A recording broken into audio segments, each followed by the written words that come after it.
Hello बच्चों, मैं स्मिता बेजलवान स्वागत करती हूँ आपका आईसीटी वर्चुअल क्लासरूम में। आशा करती हूँ आप सभी स्वस्थ होंगे और अच्छे से अपनी पढ़ाई कर रहे होंगे। बच्चों, आज हम पढ़ने जा रहे हैं क्लास 8 की साइंस। और क्लास 8 साइंस में हमारा चैप्टर चल रहा था कंबशन एंड फ्लेम, यानी कि दहन और ज्वाला। चलिए, तो जैसा कि आप जानते हैं, दहन और ज्वाला में हम दहन के बारे में काफ़ी सारी चीज़ें पढ़ चुके हैं कि दहन क्या होता है, कैसे होता है, आवश्यक शर्तें क्या हैं, दहन के प्रकार क्या है, दहनशील पदार्थ और गैर दहनशील पदार्थ क्या है। साथ ही हमने पढ़ा कि पूर्ण दहन क्या है और अपूर्ण दहन क्या है। ठीक, तो इन सभी टॉपिक्स को हमने डिटेल में डिस्कस कर लिया था। फिर हमने पढ़ा कि आग पर नियंत्रण कैसे पाया जाए, उसके क्या क्या मेथड्स हैं। तो सारे मेथड्स को हमने डिटेल में डिस्कस किया। उसके बाद हमने ज्वाला के बारे में पढ़ा कि फ्लेम क्या होती है।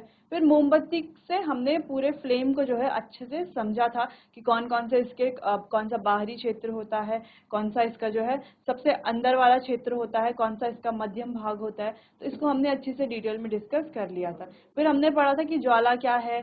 ज्वाला जो है कुछ पदार्थों में हमें जो है कुछ दहनशील पदार्थों में ज्वाला देखने को मिलती है, किसी में ज्वाला देखने को नहीं मिलती। तो ऐसा क्यों है। फिर इसके जो दहन है उसके उत्पाद क्या हैं, या हाइड्रोकार्बन्स क्या हैं, ये सारे पॉइंट्स को हमने डिस्कस कर लिया था। फिर हम बात कर रहे थे बच्चों ईंधन के बारे में। तो ईंधन को हमने पढ़ लिया था कि ईंधन क्या होते हैं, ईंधन के प्रकार क्या होते हैं, ठोस, तरल और गैसीय ईंधन होते हैं। ठीक है, चलिए, तो आगे जो भी हमने आज पढ़ा उसी को ही जो भी हमने अभी तक अपने प्रीवियस लेक्चर्स में पढ़ा है उन्हें एक बार रिवाइज करके आगे चैप्टर को कंटिन्यू करते हैं। चलिए, तो इस प्रकार से मोमबत्ती के स्ट्रक्चर से हमने जान लिया था कि संरचना कैसे कैसे होती है, कौन कौन से पार्ट्स हैं। इसको हमने डिटेल में डिस्कस भी किया था और इस पॉइंट इन सारे पॉइंट्स को भी हमने अच्छे से समझ लिया था। ठीक है, रिलेट करके पढ़ लिया था। फिर हमने फ्यूल के बारे में पढ़ लिया था कि ईंधन क्या है, इसके प्रकार क्या है, ईंधन दक्षता क्या है, सबसे अच्छा फ्यूल कौन सा है। अगर हम कैलोरीफिक वैल्यू के हिसाब से देखें तो सबसे अच्छा ईंधन कौन सा है जिसकी कैलोरीफिक वैल्यू ज़्यादा है। ठीक है, कैलोरीफिक वैल्यू क्या होती है ये हमने समझ लिया था बच्चों। चलिए, लास्ट लेक्चर में हम डिस्कस कर रहे थे कि ईंधन जलाने के हानिकारक प्रभाव क्या है। तो सबसे पहले हमने पढ़ा कि जब हम ईंधनों को जलाते हैं, जैसे कि कोयला है, पेट्रोलियम है, ठीक है, तो ये हवा में राख और बिना जले कार्बन के मुहीन मुहीन कण छोड़ते हैं, जिसको सस्पेंडेड पर्टिकुलेट मैटर भी कहा जाता है। अभी जो मुहीन कण होते हैं, जब ये हवा में होते हैं बच्चों, तो उसी हवा में हम क्या करते हैं, सांस लेते हैं। तो चांसेस बढ़ जाते हैं कि वो जो पार्टिकल्स हैं वो हमारे अंदर, जब हम सांस लेते हैं तो हवा के साथ क्या चले जाए, अंदर चले जाए। ठीक है, जिससे श्वास जैसे बीमारियां होती हैं, अस्थमा, ठीक है, और भी जो बीमारियां होती हैं स्वास्थ्य से रिलेटेड, वो इससे हो सकती हैं। तो पहला हानिकारक प्रभाव तो यही है। दूसरा हानिकारक प्रभाव ये है कि जब इनका कंप्लीट कंबशन नहीं होता, यानी कि पूर्ण दहन नहीं होता, अपूर्ण दहन होता है, तो ये इतना ज्यादा हार्मफुल हो जाता है। ये गैस, इससे जो है कार्बन मोनोऑक्साइड गैस निकलती है, जो कि बहुत ज्यादा पॉइजनस यानी कि जहरीली होती है। ठीक है, यदि अगर किसी कमरे में अगर कार्बन मोनोऑक्साइड है या कुछ कोई ईंधन जल रहा है और वो कार्बन मोनोऑक्साइड छोड़ रहा है, तो उस कमरे में अगर कोई व्यक्ति है तो उसकी मृत्यु भी हो सकती है। ठीक है, फिर हमने पढ़ा था क्यों कैसे मृत्यु होती है कि ये जो कार्बन मोनोऑक्साइड है ये क्या करता है, हीमोग्लोबिन के साथ, रक्त में हीमोग्लोबिन होता है, हीमोग्लोबिन के साथ मिलकर के कार्बोक्सी हीमोग्लोबिन बनाता है, जो ऑक्सीजन ले जाने में क्या कर देता है, इसे असमर्थ बना देता है। इस प्रकार व्यक्ति की मृत्यु भी हो जाती है। तो इससे जो है, और जो है इससे जो है कार्सिनोजेनिक, बच्चों ये क्या छोड़ते हैं, कई कार्सिनोजेनिक भी छोड़ते हैं, जिससे कैंसर कॉजिंग, कार्सिनोजेनिक को कहा जाता है, जिससे कैंसर होता है, कैंसर का कारण यही होता है। ठीक है, तो ऐसी बीमारियां भी इससे हो सकती है। हाइड्रोकार्बन ये छोड़ते हैं जो कैसे होते हैं, कार्सिनोजेनिक होते हैं, और इनसे स्वास्थ्य संबंधी गंभीर बीमारियां हो सकती है। नेक्स्ट पॉइंट हमने पढ़ा था कि ईंधन को जलाने से क्या हो रहा है, अर्थ का जो टेम्परेचर है वो बढ़ रहा है। ठीक है, एक बार इनको दोबारा से रिवाइज कर लेते हैं बच्चों। हमने पढ़ा कि जब दहन के दौरान अधिकांश जो हमारे ईंधन है वो कौन सी गैस छोड़ते हैं, कौन सी गैस प्रोड्यूस करते हैं, कौन सी गैस बनाते हैं बच्चों, वो बनाते हैं कार्बन डाइऑक्साइड। ठीक है। कार्बन डाइऑक्साइड फॉर्मूला आप लोग जानते हैं। तो कार्बन डाइऑक्साइड, अब ये कार्बन डाइऑक्साइड क्या है, जो वायुमंडल है हमारा उसमें असंतुलन पैदा करती है। कैसे, देखो देखो वनों की कटाई भी ऐसी स्थिति पैदा हो रही है। चलो, तो जब हम वनों की कटाई भी करते हैं तो उससे भी ऐसी स्थिति पैदा होती है। कैसी स्थिति पैदा होती है, यानी कि कार्बन डाइऑक्साइड जो है, अगर हम पेड़ों को काटते हैं तो कार्बन डाइऑक्साइड का स्तर भी बढ़ जाता है। क्यों बढ़ जाता है, देखो कार्बन डाइऑक्साइड तो पहले से है ही, जब हम ईंधनों को जला रहे हैं तो भी कार्बन डाइऑक्साइड निकल रही है। हम जो है जब सांस लेते हैं तो अंदर हम क्या लेते हैं, हवा लेते हैं जिसमें ऑक्सीजन होती है, और बाहर क्या छोड़ते हैं, कार्बन डाइऑक्साइड। तो सोचो कितनी ज्यादा कार्बन डाइऑक्साइड है। अगर प्लांट्स होते हैं या ट्रीज होती हैं तो वो क्या करती हैं, इस कार्बन डाइऑक्साइड को ले लेती हैं, है ना, अपना भोजन बनाने के लिए, जो हम बायोलॉजी में पढ़ते हैं, और क्या करती है, ऑक्सीजन बाहर छोड़ती है। ठीक, तो अगर पेड़ ज्यादा से ज्यादा कटे जाएंगे तो ये जो कार्बन डाइऑक्साइड है ये भी, इसकी मात्रा भी क्या होगी, बढ़ती जाएगी। अब कार्बन डाइऑक्साइड की मात्रा बढ़ने से क्या होगा बच्चों, अच्छा ये इंक्रीजेस का साइन है, ठीक है, कार्बन डाइऑक्साइड की मात्रा भी क्या होगी, इंक्रीज होगी, यानी कि बढ़ेगी। अब कार्बन डाइऑक्साइड की मात्रा बढ़ने से क्या होगा बच्चों, जो तापमान है, जो टेम्परेचर है, जो टेम्परेचर है वो भी क्या हो रहा है, इंक्रीज हो रहा है। अब टेम्परेचर इंक्रीज होने से क्या होता है बच्चों, जो ग्लेशियर्स हैं, ग्लेशियर मेल्ट होते हैं। अब देखो, जब ग्लेशियर मेल्ट होंगे, तो ग्लेशियर मेल्ट जब होंगे तो उनका पानी कहाँ आएगा, समुद्र में आएगा। ठीक है, समुद्र में जो पानी आएगा, अब ग्लेशियर मेल्ट होते जाएंगे, पानी आता जाएगा, तो समुद्र के आसपास के जो क्षेत्र होंगे, तटीय क्षेत्र भी जिसे हम कहते हैं, वो जो क्षेत्र होंगे वो क्या होंगे, उनमें बाढ़ आने की संभावना हो सकती है। ठीक है, देखो कार्बन डाइऑक्साइड के बढ़ने से टेम्परेचर बढ़ रहा है, जिसे हम सिंपल क्या कहते हैं, ग्लोबल वार्मिंग। तो ग्लोबल वार्मिंग भी बढ़ रही है, ग्लेशियर्स पिघल रहे हैं, और बहुत ज्यादा जो है डिजास्टर होने की संभावना इसमें होती है। ठीक, फिर हमने पढ़ा था कि कोयला और डीजल जैसे ईंधन जो है, अच्छा ये कोयला और डीजल जो है, ये क्या है बच्चों, दोनों ही ईंधन तो है नहीं।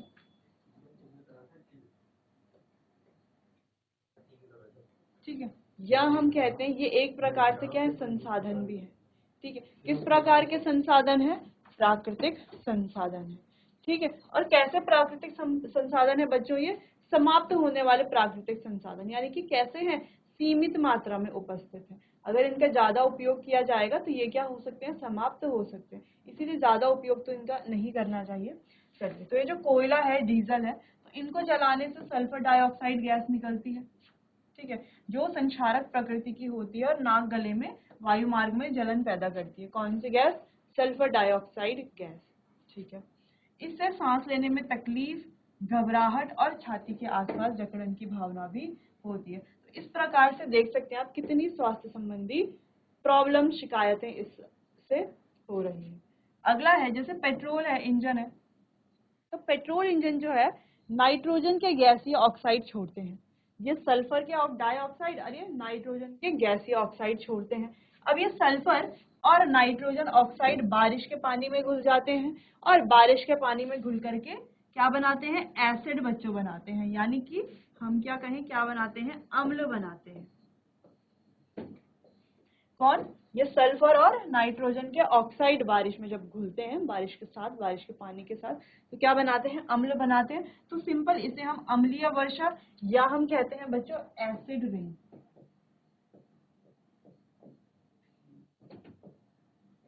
क्या कहते हैं, एसिड रेन।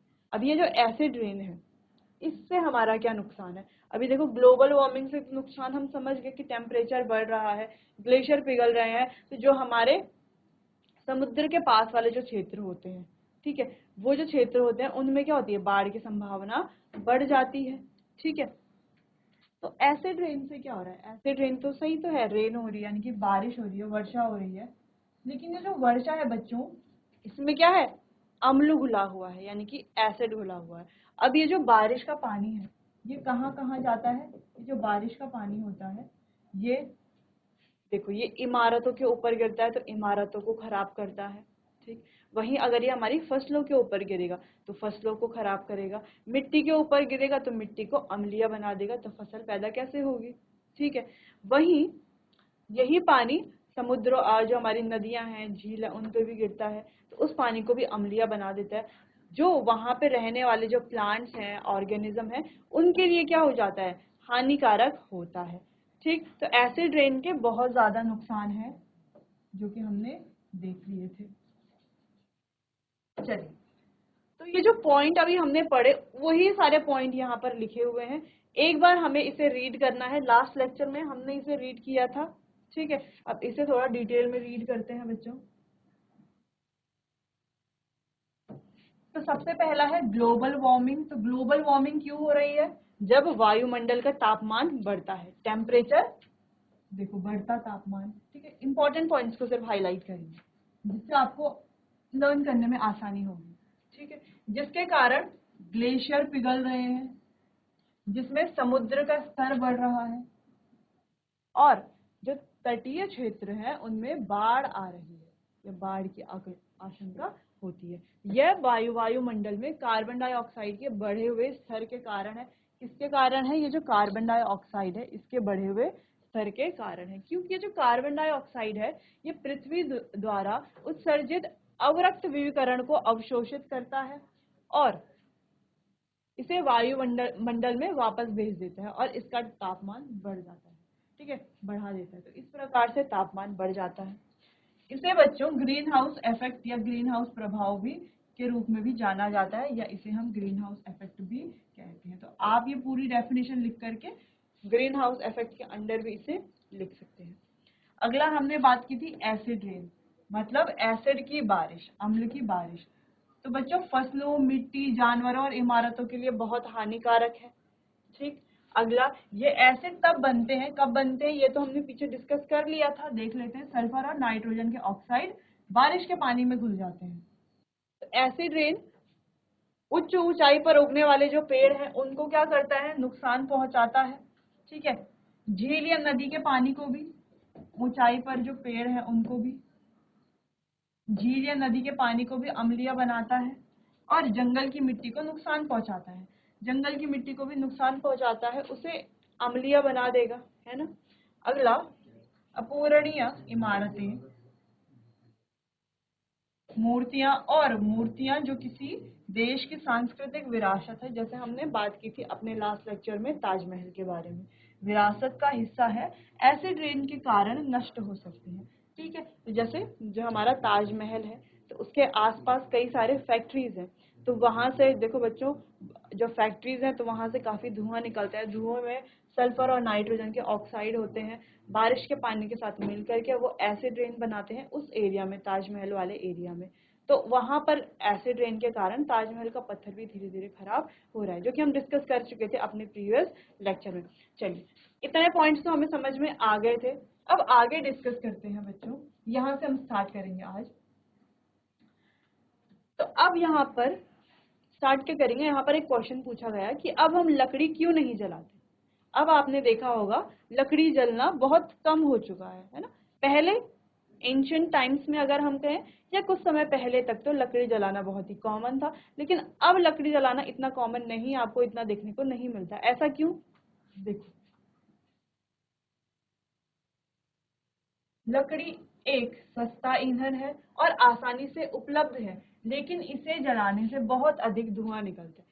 पहली बात तो यह है, भले ही ये सस्ता है और आसानी से भी उपलब्ध है, लेकिन इसे जलाने से बहुत अधिक धुआं निकलता है, जिससे श्वसन संबंधी समस्याएं होती हैं धुएं के कारण। ठीक है, इसके अलावा लकड़ी ईंधन के रूप में पेड़ों को काटने से भी वनों की कटाई होती है। देखो, लकड़ी,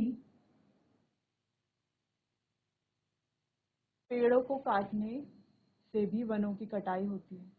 ठीक है, लकड़ी को काट रहे हैं तो डिफॉरेस्टेशन भी हो रहा है ना। आगे, इसीलिए लोग अब ईंधन के रूप में कोयला या एलपीजी का उपयोग करना पसंद करते हैं, ना कि लकड़ी का। ठीक है, तो इसके दो कारण हो सकते हैं। पहला कारण कि लकड़ी जलाने से बहुत ज्यादा धुआं निकलता है। ठीक है, आपने देखा होगा इतना ज्यादा धुआं निकलता है जिससे स्वास्थ्य संबंधी बीमारियां हो सकती हैं। और दूसरी चीज, लकड़ी जो है अगर हम लकड़ी को काटते हैं बच्चों तो हम उतने पेड़ काट रहे हैं, और पेड़ काटना बिल्कुल भी सही नहीं है, ठीक है, क्योंकि पेड़ काटेंगे, देखो मेन क्या है, पेड़ क्या करते हैं, जो हम ह्यूमन बींग्स हैं हम क्या करते हैं, कार्बन डाइऑक्साइड बाहर छोड़ते हैं और ऑक्सीजन हम इनहेल करते हैं, ठीक है। लेकिन प्लांट्स क्या करते हैं, कार्बन डाइऑक्साइड इनहेल करते हैं और ऑक्सीजन बाहर छोड़ते हैं, ठीक है। तो इस प्रकार से संतुलन बना हुआ है। अगर पेड़ हटा दिया जाए, पेड़ को काट दिया जाए, तो कार्बन डाइऑक्साइड कौन लेगा, है ना, अगर, और ऑक्सीजन कौन देगा अगर पेड़ को हटा दिया जाए, ठीक है। तो पेड़ इसीलिए बहुत ज्यादा इंपॉर्टेंट है, इसीलिए पेड़ को काटना भी सही नहीं है। तो अभी आपने देखा होगा, तो आप देखते हैं कि अब ईंधन के रूप में, जैसे पहले आमतौर पर खाना बनाने के लिए लकड़ी का उपयोग किया जाता था घरों में, तो अब जो है खाना बनाने के लिए आपको देखने को मिलेगा एलपीजी, जो सिलेंडर्स में भरी हुई होती है, उनका उपयोग किया जाता है, या कोयले का उपयोग किया जाता है, ठीक। अगला है, हम ऑटोमोबाइल ईंधन के रूप में सीएनजी का उपयोग क्यों करना चाहिए, हमें ऑटोमोबाइल ईंधन के रूप में सीएनजी का उपयोग क्यों करना चाहिए बच्चों। अब हम कह रहे हैं कि हमें सीएनजी का उपयोग क्यों करना है, जबकि हम उपयोग किस चीज का करते हैं, हम पेट्रोल का, डीजल का उपयोग करते हैं ना अपने ऑटोमोबाइल्स के लिए। क्योंकि बच्चों सीएनजी जो है एक क्लीन फ्यूल है, क्या है, क्लीन फ्यूल, यानी कि एक स्वच्छ ईंधन है। इससे सीएनजी से, जो कंप्रेस्ड नेचुरल गैस यानी कि संपीड़ित प्राकृतिक गैस सीएनजी, इससे किसी भी प्रकार का कोई भी पॉल्यूशन यानी कि प्रदूषण नहीं होता। जब इससे कोई भी प्रदूषण नहीं होता तो कोई स्वास्थ्य संबंधी समस्याएं नहीं होंगी, कोई बीमारियां नहीं होंगे, है ना। इसीलिए सीएनजी का उपयोग किया जाता है,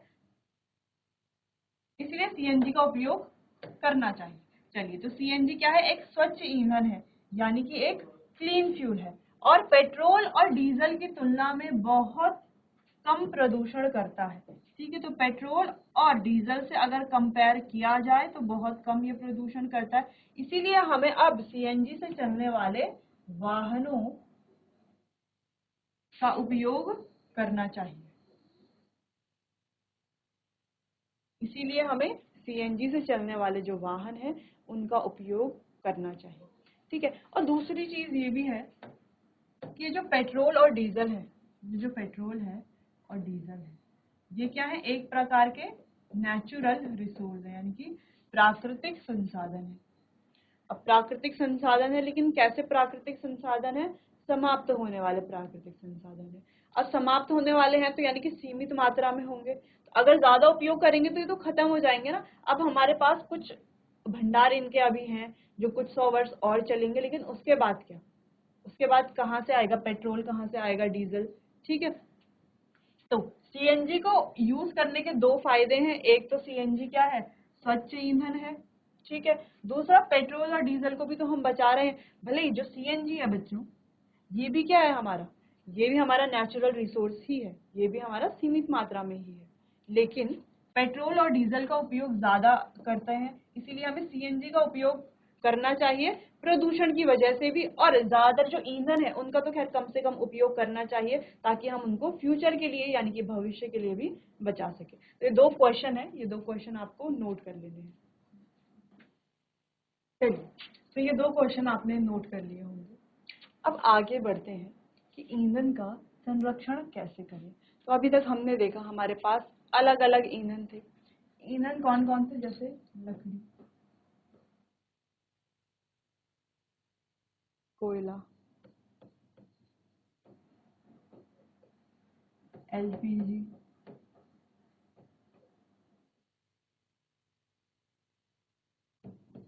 सीएनजी, है ना, और भी बहुत सारे फ्यूल्स थे यानी कि ईंधन थे। तो इनका संरक्षण कैसे किया किया जाए। चलिए, तो इसके लिए हमें कुछ चीजें हैं, कुछ पॉइंट्स हैं, उनको फॉलो करना होगा। जैसे गैस चालू करने से पहले खाना बनाते समय सभी आवश्यक सामग्री एक स्थान पर एकत्र कर लें। इससे क्या होगा, इससे एलपीजी जो है, यानी कि इसी को तो हम यूज करते हैं ना अपने घरों में, खाना पकाने के लिए एलपीजी का उपयोग किया जाता है। ठीक है, तो ये एलपीजी का उपयोग ये जो पॉइंट है, जो हमने पहले सबसे पहला जो पॉइंट है, हम क्या करते हैं, गैस ऑन कर लेते हैं, फिर सामान ढूंढते हैं खाना बनाने के लिए, फिर खाना बनाते हैं। तो हमें क्या करना चाहिए, सबसे पहले सामग्री एकत्रित कर ले, फिर एक साथ बना ले, जिससे गैस की क्या होगी, बचत होगी। सिंपल। तो दो फायदे हैं, एक तो हमारा ईंधन भी बचेगा और हमारे पैसे भी बचेंगे। अगला है टायरों के दबाव की नियमित जांच करें। जो टायर्स हैं उनके दबाव की नियमित जांच हमें करवानी है। अगला, छोटी दूरी के लिए कार या मोटर बाइक का उपयोग करने के बजाय पैदल चलना चुनें। तो छोटी दूरी अगर है, यानी कि शॉर्ट डिस्टेंस पर अगर हमें जाना है, तो हमें कार या मोटर बाइक का उपयोग नहीं करना चाहिए। इसके लिए हमें पैदल ही चलना चाहिए, जिससे ईंधन यानी कि पेट्रोल है, जो सीएनजी है, उसकी बचत होगी। किसकी बचत होगी, पेट्रोल है, डीजल है, सीएनजी है। तो ये जो हमारे ईंधन है, जिनका उपयोग हम ऑटोमोबाइल्स में करते हैं, उसकी बचत होगी। दूसरा, हेल्थ भी बनी रहेगी। अगला है, यात्रा के लिए निजी वाहनों के बजाय सार्वजनिक परिवहन, जिसको हम पब्लिक ट्रांसपोर्ट भी कहते हैं, तो पब्लिक ट्रांसपोर्ट का उपयोग हमें करना चाहिए यात्रा के लिए। ठीक है, ऐसे छोटे छोटे स्टेप्स फॉलो करके हम क्या कर सकते हैं, ईंधन का संरक्षण कर सकते हैं। ठीक है, तो इसमें और भी कई पॉइंट्स हो सकते हैं, तो आप अपनी तरफ से भी जो है कुछ पॉइंट्स इसमें ऐड कर सकते हैं। तो फिलहाल आपको ये पॉइंट्स नोट कर लेने हैं, फिर आगे बढ़ते हैं बच्चों। चलिए, तो ईंधन का संरक्षण कैसे हमें करना है, ये बात तो समझ में आ गई है। अब एक अच्छा ईंधन किसे कहा जाए बच्चों, एक गुड फ्यूल अगर हम कहें कि एक अच्छा ईंधन है, तो वो अच्छा ईंधन क्या होगा। तो एक अच्छे ईंधन के क्या गुण होंगे या क्या गुण होते हैं, ये आपको एक एक करके पहले खुद से अभी आपको करना है। कम से कम 2-3 पॉइंट्स आप लिखिए जो आपको लगता है कि एक अच्छे ईंधन का गुण होते हैं। ठीक है, चलिए, तो एक बार आप खुद से इसे ट्राई कीजिए।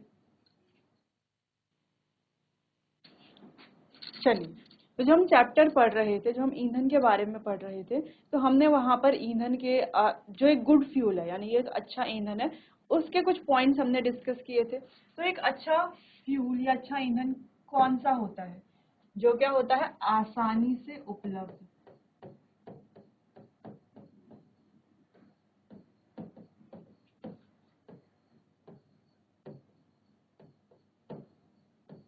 जो क्या हो बच्चों, आसानी से उपलब्ध हो, वही तो अच्छा ईंधन होगा। अब जो ईंधन हमें आसानी से मिल ही नहीं रहा, तो वो अच्छा कैसे हुआ, है ना। चलिए, तो जो आसानी से उपलब्ध हो, नेक्स्ट जो क्या हो, सस्ता हो, चीप हो। ठीक है, सिंपल हम लिख सकते हैं, सस्ता रहने देते हैं। अब कोई ईंधन आसानी से तो मिल रहा है, लेकिन बहुत ज्यादा महंगा है, तो वो एक अच्छा ईंधन नहीं हो सकता। अच्छा ईंधन यानी कि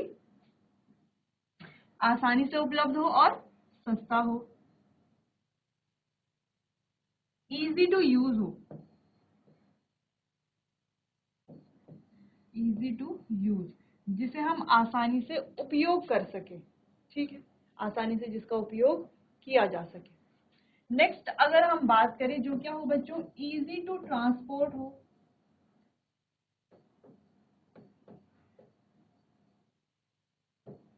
इजी टू ट्रांसपोर्ट का मतलब जिसे आसानी से कहीं ले जाया जा सके या आसानी से कहीं लाया जा सके, कहीं से लाया जा सके। अब कोई ईंधन है, उसे हम आसानी से ना ले जा सकते हैं ना ला सकते हैं, उसकी ट्रांसपोर्ट में अगर बहुत ज्यादा कॉस्ट आ रही है, तो वो एक अच्छा ईंधन कैसे होगा। तो अच्छा ईंधन वही है जो इजी टू ट्रांसपोर्ट है, जिसको हम आसानी से क्या कर सकते हैं, ट्रांसपोर्ट कर सकते हैं, यानी कि कहीं ले जा सकते हैं, कहीं से ला सकते हैं। ठीक है, इसके अलावा और कोई पॉइंट्स हो सकते हैं, इसके अलावा वैसे तो कई पॉइंट्स हैं।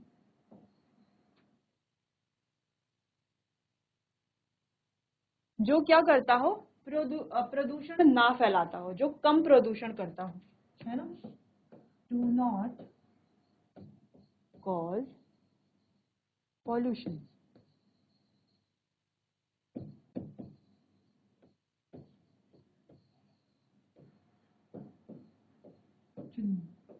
जो प्रदूषण ना करता हो, ये बहुत कम प्रदूषण करता हो। ठीक है। जैसे हम एलपीजी की बात करते हैं, अगर हम एक एग्जांपल देखें तो एलपीजी क्या है, आसानी से उपलब्ध भी है, सस्ता, खैर इतना सस्ता भी नहीं है लेकिन ठीक है, इतना ज़्यादा महंगा भी नहीं है, इजी टू यूज़ है, यानी कि आसानी से हम यूज़ कर सकते हैं, आसानी से घरों घरों में इस्तेमाल किया जा रहा है, उपयोग किया जा रहा है, तो इजी टू यूज़ है। इजी टू ट्रांसपोर्ट है ना, आसानी से हमें मिल जाता है, हम इसे ला सकते हैं सिलेंडर्स में और कहीं भी ले जा सकते हैं। फिर नेक्स्ट है, ये सबसे इम्पोर्टेंट पॉइंट तो यही वाला है बच्चों कि डू नॉट कॉज पॉल्यूशन, कि ये किसी भी प्रकार का प्रदूषण नहीं करता। और एक और पॉइंट हम लिख सकते हैं कि ये क्या करता है, बहुत ज़्यादा हीट भी प्रोड्यूस करता है, तो हीट भी अच्छी खासी प्रोड्यूस करता है। चलिए, तो ये कुछ पॉइंट्स हैं, ये आप लिख लीजिए। चलिए बच्चों, तो ये थे अच्छे ईंधन के गुण। तो आज के लिए बस इतना ही, बाकी मिलते हैं अपने आने वाले अगले सेशन में, तब तक के लिए आपका बहुत बहुत धन्यवाद।